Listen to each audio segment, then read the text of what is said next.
عقبہ بن سمعان کو حکم دیا کہ اسے باندھ دے۔ جب عمر بن سعد جنگ شروع کرنے کے لیے آگے بڑھا تو حر بن یزید نے اس سے کہا خدا تیرا بھلا کرے، کیا تو واقعی ان سے جنگ کرے گا؟ حضرت حر ابن سعد نے کہا ہاں خدا کی قسم، اور ایسی جنگ کی جس میں سروں کی بارش ہوگی اور ہاتھ قلم ہو کر زمین پر گریں گے۔ حر نے کہا ان کی پیش کیوں ہی باتوں میں سے کوئی بات بھی تم لوگوں کو منظور نہیں؟ اس نے کہا خدا کی قسم اگر مجھے اختیار ہوتا تو میں ضرور منظور کر لیتا، مگر کیا کروں تمہارا حاکم نہیں مانتا۔ حر یہ سن کر وہاں سے ہٹ گیا۔ نواز رسول سے جنگ کے تصور نے اس کے بدن پر کپکپی طاری کر دی اور چہرے پر پریشانی کے آثار ظاہر ہوئے تو مہاجرین اوس اسی کے قبیلے کا ایک شخص کہنے لگا حر کہ تمہاری کیا حالت ہے، تم پر کس قدر خوف و ہراس کیوں غالب ہے؟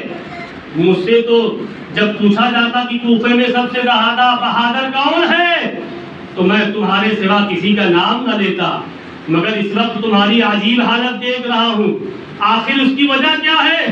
خود نے کہا کہ نواز رسول سے جنگ ہے، میں اپنی عاقبت سے لڑائی ہے، میں اس وقت جنت اور دوزخ کے درمیان کھڑا ہوں، مگر میں جنت کو کسی چیز کے بدلے نہیں چھوڑوں گا، چاہے میرا جسم ٹکڑے ٹکڑے کر کے آگ میں جلا دیا جائے۔ یہ کہتے ہوئے اس نے اپنے گھوڑے کو ایڑ لگائی اور امام عالی مقام کی خدمت میں پہنچ گیا۔ عرض کیا ہے فرزند رسول میری جان آپ پر قربان، میں وہی گنہگار ہوں جس نے آپ کو واپس جانے سے روکا، راستے میں آپ کے ساتھ ساتھ رہا اور اس جگہ ٹہلنے پر مجبور کیا۔ قسم ہے خدائے پاک کے جس کے سوا کوئی معبود برحق نہیں، میں یہ ہرگز نہیں سمجھتا تھا کہ آپ کی پیش کیوں ہی باتوں میں سے یہ کسی ایک کو بھی نہیں مانیں گے اور نوبت یہاں تک پہنچ جائے گی۔ واللہ اگر مجھے معلوم ہوتا کہ یہ لوگ آپ کی بات نہیں قبول کریں گے تو میں ہرگز ان کا ساتھ نہ دیتا۔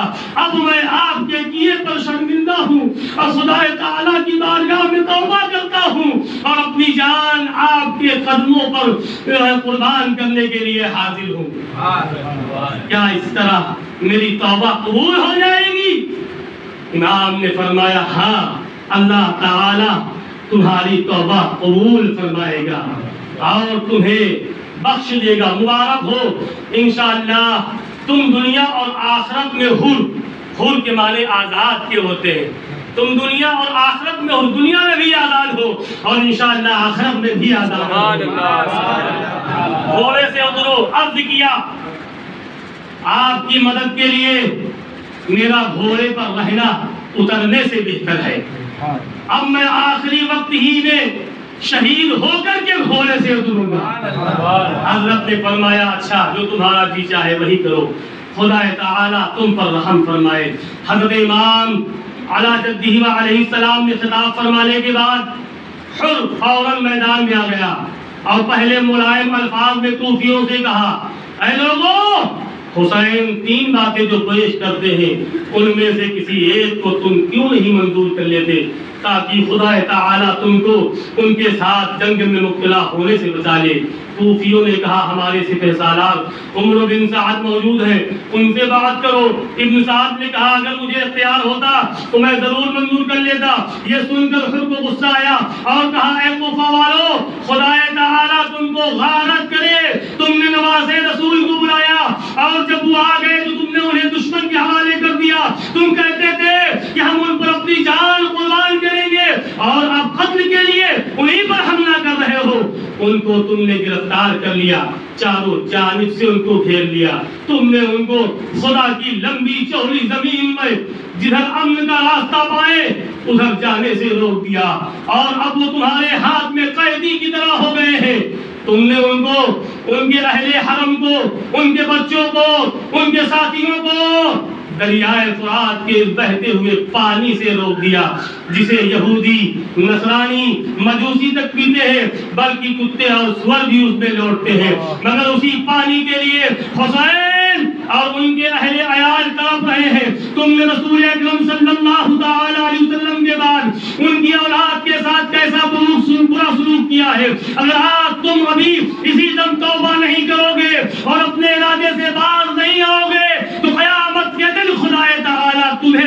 پیاسا اٹھائے گا، تمہیں بھی پیاسا تڑپائے گا۔ کوفیوں کے پاس چونکہ اس تقریر کا کوئی جواب نہ تھا، اس لیے وہ حر پر تیر برسانے لگے۔ حر نے یہ دیکھ کر تقریر بند کر دی، اور چونکہ ابھی جنگ باقاعدہ شروع ہی نہیں ہوئی تھی، اس لیے وہ واپس آ کر امام کے سامنے کھڑے ہو گئے۔ حر کے واپس آنے کے بعد عمرو بن سعد نے فوج کو آگے بڑھایا اور اپنے غلام زبید کو جو علمبردار لشکر کا آواز دی کہ جھنڈا میرے قریب لاؤ۔ وہ اس کے پاس آ کر کھڑا ہو گیا۔ ابن سعد نے کمان میں تیر جوڑ کر حسینی لشکر کی طرف سر کیا اور اپنی فوج سے پکار کر کہا، گواہ رہنا کہ سب سے پہلا تیر میں نے ہی مارا ہے۔ اللہ اکبر۔ یہ ابن سعد، حضرت سعد بن وقاص جو عشرہ مبشرہ میں سے ہیں، یہ ان کی اولاد ہے، خوش ہو کر کے کہہ رہا ہے کہ گواہ رہنا، حسین ابن علی کی طرف سب سے پہلا تیر میں نے ہی مارا ہے۔